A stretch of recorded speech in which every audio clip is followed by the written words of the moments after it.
میرا نام کنزا ہے اور میں والدین کی اکلوتی بیٹی ہوں۔ مجھ سے بڑے دو بھائی ہیں، حسن اور محسن۔ دونوں شادی شدہ ہیں اور ہمارا گھر ایک عام مڈل کلاس گھرانہ ہے جہاں ہر چیز ایک خاص اصول کے تحت چلتی ہے۔ میرا دل چاہتا ہے کہ میں کھل کر ہنسوں، اپنی مرضی سے جیوں، مگر یہاں ہر چیز پر ایک عجیب سی روک ٹوک ہے، خاص طور پر حسن بھائی کی طرف سے جو ہمیشہ میرے لباس، میری باتوں اور میرے چلنے پھرنے تک پر نظر رکھتے ہیں۔ ان کا ماننا ہے کہ لڑکیوں کو زیادہ آزادی نہیں دینی چاہیے ورنہ وہ عزت خاک میں ملا دیتی ہیں۔ امی اور ابو میرے حق میں ہوتے ہیں مگر وہ حسن بھائی کے غصے سے ڈرتے ہیں کیونکہ وہی گھر کا کمانے والا ہے۔ وہ ایک فیکٹری میں سینئر اکاؤنٹنٹ ہیں اور گھر کا زیادہ تر بوجھ انہی پر ہے، اسی لیے ان کی ہر بات تسلیم کرنا سب پر لازم ہے۔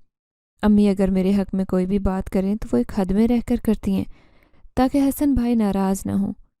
ابو نرم دل انسان ہیں مگر پیسوں کی مجبوری نے انہیں بے بس کر رکھا ہے۔ وہ زیادہ تر چپ رہتے ہیں اور اگر کبھی حسن بھائی مجھ پر غصہ کریں تو بس آہستہ سے سمجھانے کی کوشش کرتے ہیں مگر زیادہ کچھ نہیں کہہ سکتے۔ گھر کا ماحول بظاہر محبت بھرا لگتا ہے مگر در حقیقت یہ ایک خاموش جنگ کا میدان ہے جہاں پر انسان کو اپنے حق کے لیے لڑنا پڑتا ہے۔ بھابیاں مجھ سے ہمدردی تو کرتی ہیں مگر وہ بھی حسن بھائی کی سخت مزاجی کے سامنے کچھ نہیں بولتی۔ ان کی اپنی زندگیاں الگ ہیں، اپنی اولادوں میں مصروف ہیں اور میں خود کو اکثر ایک اجنبی سا محسوس کرتی ہوں۔ میری دنیا بس میرے کمرے تک محدود ہے۔ اگر میں کسی دوست کے ساتھ جانا چاہوں تو حسن بھائی فوراً سوالات کی بوچھاڑ کرتے ہیں۔ کس کے ساتھ جا رہی ہو؟ کہاں جا رہی ہو؟ کیا ضرورت ہے باہر جانے کی؟ لڑکیوں کو یوں ہی گھروں میں رہنا چاہیے۔ اور میرا سر جھک جاتا ہے۔ امی مجھے چپکے سے تسلی دیتی ہیں، بیٹا بھائی کی بات مان لو، ہماری عزت اسی میں ہے۔ اور میں خاموش آنسوں پی جاتی۔ میری عمر 16 سال ہے مگر میرے پاس کسی عام لڑکی کی طرح خواب دیکھنے کی اجازت نہیں۔ کچھ پڑھنا چاہوں، کچھ نیا سیکھنا چاہوں تو حسن بھائی فوراً کہتے ہیں زیادہ کتابیں پڑھنے سے دماغ خراب ہو جاتا ہے، لڑکیوں کو ان سب باتوں میں نہیں پڑھنا چاہیے۔ میں حیران ہوتی ہوں کہ کیا علم حاصل کرنا بھی غلط ہے؟ محسن بھائی حسن بھائی کی طرح سخت مزاج نہیں مگر وہ بھی ان کے فیصلوں کے خلاف جانے کی ہمت نہیں رکھتے، بس خاموشی سے ہر بات مانتے ہیں جیسے کہ یہی دستور حیات ہو۔ مجھے اکثر لگتا ہے کہ میں اس گھر میں قیدی ہوں جہاں میرے جذبات، میری سوچ اور مرضی کا کوئی حق نہیں۔ میں خواب دیکھ سکتی ہوں مگر ان خوابوں کو حقیقت میں بدلنے کی اجازت نہیں۔ میں اپنی دوستوں کی باتیں سنتی ہوں جو کھل کر جیتی ہے، اپنی مرضی سے فیصلے کرتی ہیں اور میں دل ہی دل میں ان سے حسد محسوس کرتی ہوں۔ میں کمزور ہوں، ڈرپوک اور شاید ہار مان چکی ہوں۔ مجھے لگتا ہے کہ یہ سب ہمیشہ ایسے ہی رہے گا یا شاید کبھی کچھ بدلے گا بھی۔ میری زندگی یوں ہی چل رہی تھی لیکن آج ایک خاص بات ہوئی۔ آج میری سب سے عزیز دوست نادیہ کی بڑی بہن ہانیہ کی مایوں تھی۔ نادیہ اور میں بچپن سے ایک ساتھ پڑھتی آئے تھے۔ ایک دوسرے کے بغیر دن گزارنا بھی مشکل لگتا۔ اس کی امی میرے لیے ہمیشہ بہت شفقت بھرا رویہ رکھتی، مجھے اپنی بیٹی جیسا پیار دیتی۔ جب نادیہ والدہ کے ساتھ میرے گھر آئی اور مجھے خاص دعوت دی تو میں بے حد خوش ہوئی۔ ان کے گھر کے رسم و رواج دیکھنے کا الگ ہی مزہ تھا اور پھر یہ بھی حقیقت تھی کہ نادیہ مجھ سے ناراض ہو جاتی اگر میں نہ جاتی۔ اس کی ناراضی کا خیال میرے دل کو بے چین کیے دے رہا تھا، مگر مسئلہ یہ تھا کہ شام ہو چکی تھی اور میرے گھر میں شام کے بعد لڑکیوں کے باہر جانے کو اچھا نہیں سمجھا جاتا تھا۔ میں نے جھجکتے ہوئے امی سے اجازت مانگی مگر ان کے لبوں پر وہی پرانی تشویش نمودار ہو گئی۔ بیٹا حسن بھائی سے اجازت لینی پڑے گی، وہی فیصلہ کریں گے۔ یہ سنتے ہی میرے دل میں خوف کی لہر دوڑ گئی۔ میں حسن بھائی کے غصے کا سامنا نہیں کرنا چاہتی تھی۔ میں جانتی تھی کہ اگر ان کے سامنے گئی تو مجھے ڈانٹ کر گھر بٹھائیں گے اور یہ بات انہیں زیادہ پریشان نہیں کرے گی کہ میری سب سے اچھی دوست مجھ سے خفا ہو جائے۔ امی پلیز اب خود ان سے بات کر لیں، میں ان کے منہ نہیں لگنا چاہتی۔ اگر میں نہیں گئی تو نادیہ ناراض ہو جائے گی اور وہ جانتی ہے کہ میں اس کے لیے کتنی خاص ہوں۔ امی نے میری بے چینی محسوس کی۔ وہ جانتی تھی کہ میں کبھی ضد نہیں کرتی اور آج اگر اتنی ضد کر رہی تھی تو واقعی یہ تقریب اہم تھی۔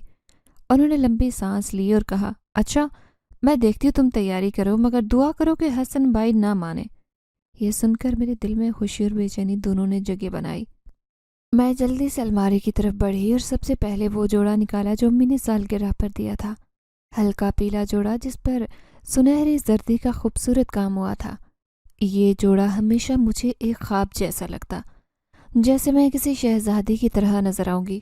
میں نے اسے احتیاط سے پہنا، پھر اپنی لمبی گھنی زلفیں کھول کر برش کرنا شروع کیا۔ آئینے میں تصویر دیکھی تو لگا کہ کسی اور دنیا کی ہوں۔ میری آنکھیں قدرتی طور پر بڑی اور گہری تھیں، جن میں ایک عجیب سی کشش تھی۔ شاید یہ آنکھیں مجھے بچپن میں ملی، خاموشی اور تنہائی کی وجہ سے گہری لگتی تھی۔ حسن بھائی کی سختیوں نے مجھے حد سے زیادہ سنجیدہ مزاج بنا دیا۔ مسکرانے کا ہنر شاید میں کھو چکی تھی، مگر آج دل چاہ رہا تھا کہ کھل کر جیوں، کچھ پل کے لیے قید سے باہر نکلوں۔ بھابھی بھی میرے پاس آئی اور مسکرا کر بولی، ماشاء اللہ کنزا، آج تو تم واقعی چاند کا ٹکڑا لگ رہی ہو۔ میں نے نرمی سے مسکرا کر کہا، بس دعا کرے حسن بھائی کو خبر نہ ہو، ورنہ چاند کا ٹکڑا گھر میں ہی مقید ہو جائے گا۔ بھابھی ہنسی اور پھر میرے بالوں میں کچھ نرم گلابی گجرے سجا دیے۔ اب میں واقعی خود کو ایک دلہن جیسا محسوس کرنے لگی۔ میں نے اپنے چھوٹے مگر چمکدار جھمکے کانوں میں ڈالے جو میرے لباس سے خوب میل کھاتے۔ آخر میں ہلکا سا سرخی مائل لپسٹک لگا کر تیار ہو گئی۔ محسن بھائی جو حسن بھائی سے ذرا نرم مزاج تھے، انہوں نے بائک نکالی اور مجھے نادیہ کے گھر چھوڑنے کو تیار ہوئے۔ جب ہم محلے کی گلیوں سے گزرے تو میرا دل عجیب سرشاری سے بھر گیا۔ وہی عام گلیاں جو کسی خاص شاہراہ کی طرح لگ رہی تھی، شاید اس لیے کہ میں ایک مدت کے بعد گھر کے در و دیوار سے باہر نکلی تھی۔ نادیہ کے گھر پہنچ کر جیسے ہی اندر قدم رکھا، ایک مختلف دنیا میرے سامنے تھی۔ ہر طرف رنگ، خوشبو اور خوشیاں بکھرے تھے۔ بڑے سے صحن کو رنگ برنگی روشنیوں سے سجایا گیا تھا اور درمیان میں خوبصورت سا اسٹیج تھا جہاں نادیہ کی بہن ہانیہ زرد جوڑے میں بیٹھی تھی۔ اس کے ہاتھوں میں گہرا مہندی کا رنگ چڑھا ہوا تھا۔ اس کے پہلو میں اس کا دلہا بیٹھا تھا۔ مائیوں کی رسم پورے زور و شور سے جاری تھی۔ بڑی بوڑھیاں روایتی گیت گا رہی تھی، نوجوان لڑکیاں قہقہے لگا رہی تھیں اور بچے خوشی سے اچھل کود کر رہے تھے۔ ہانیہ کے قریب بیٹھے اس کی سہیلیاں ہنسی مذاق میں مصروف تھیں، جبکہ نادیہ نے مجھے دور سے ہی دیکھا اور دوڑ کر میرے گلے لگ گئی۔ کنزا، تم آ گئی؟ مجھے لگا تھا تمہیں حسن بھائی روک لیں گے۔ میں نے مسکرا کر کہا، وہ جانتے ہی نہیں، امی نے چپکے سے بھیج دیا۔ بس آج کی رات ہماری ہے۔ نادیہ نے خوشی سے نعرہ لگایا اور میرا ہاتھ پکڑ کر اپنے ساتھ لے گئی۔ میں نے پہلی بار کھل کر ہنسا، جیسے کوئی قیدی آزاد ہو گیا ہو۔ میں نے اس لمحے کو پوری طرح محسوس کیا، جیسے یہ میری اپنی چھوٹی سی بغاوت ہو، مگر مجھے یہ اندازہ نہیں تھا کہ یہ بغاوت میرے لیے ایک نیا در کھولنے والی تھی۔ میرے گرد جو دنیا گھوم رہی تھی، اس کی رنگینی میں ایک ایسا سایہ تھا جو مجھے نظر تو نہیں آ رہا تھا، مگر وہ وہاں موجود تھا اور جلد میری زندگی ہمیشہ بدلنے والی تھی۔ فنکشن اپنے اختتام کو پہنچا۔ روشنیوں کی جلملاہٹ مدھم پڑ رہی تھی اور گھر کی چار دیواری میں ہنسی مذاق کی آوازیں مدھم پڑتی جا رہی تھی۔ نادیہ اور میں کھانے کی پلیٹیں لے کر چھت پر چلی آئیں، جہاں ہلکی ٹھنڈی ہوا چل رہی تھی اور چاندنی پوری آب و تاب سے بکھر رہی تھی۔ نادیہ کے گھر کی چھت کافی وسیع اور خوبصورت تھی، جیسے کسی پرانے شاہی محل کی ہو۔ چھوٹے چھوٹے رنگین بلب ہر طرف جگمگا رہے تھے۔ چھت کے کنارے پر سفید سنگ مرمر کی بنی دیواریں ماحول کو اور دلکش بنا رہی تھی۔ نادیہ کا گھر کسی امیر رئیس کے بنگلے جیسا محسوس ہوتا، جس کی ہر اینٹ سے امیری اور وقار چھلکتا۔ اس کے والد کا تعلق ایک مہذب اور علمی خاندان سے تھا، جہاں علم و روحانیت کو بہت اہمیت دی جاتی۔ وہ لوگوں پر دم درود کرتے، قرآن آیات پڑھ کر جھاڑ پھونک کرتے اور کئی لوگ ان کے پاس علاج کے لیے آتے۔ اسی لیے ان کی جان پہچان بہت زیادہ تھی اور ہر خاص و عام ان سے ملاقات کا خواہش مند رہتا۔ شادی میں بھی کئی ایسے معزز مہمان مدعو کیے گئے جنہیں دیکھ کر اندازہ ہوتا کہ یہ خاندان واقعی کسی روحانی وراثت کا حامل تھا۔ نادیہ مزے سے کھانے میں مصروف تھی۔ وہ کبھی چکن ٹکا کا مزہ لیتی تو کبھی کھیر کا چمچ بھر کر منہ میں ڈالتی اور خوشی سے آنکھیں بند کر کے کہتی، آج کی کھیر تو واقعی امی نے غضب کی بنائی ہے۔ مگر میں صرف پلیٹ تک رہی تھی، کھانے کو ہاتھ تک نہیں لگایا۔ میرا دل بھرا تھا، جیسے اندر کوئی بوجھ جمع ہوتا جا رہا ہو، کوئی ان کہی شکایت کسی سے جو کہی نہ جا سکتی ہو۔ نادیہ نے جب میری خاموشی دیکھی تو رک کر مجھے دیکھنے لگی۔ کنزا، کہاں گم ہو؟ کھانے کی طرف دیکھ تو رہی ہو مگر کھا کیوں نہیں رہی؟ خیریت ہے؟ میں نے اس کی طرف دیکھا۔ اس کی آنکھوں میں ہمیشہ کی طرح میرے لیے شفقت اور نرمی تھی۔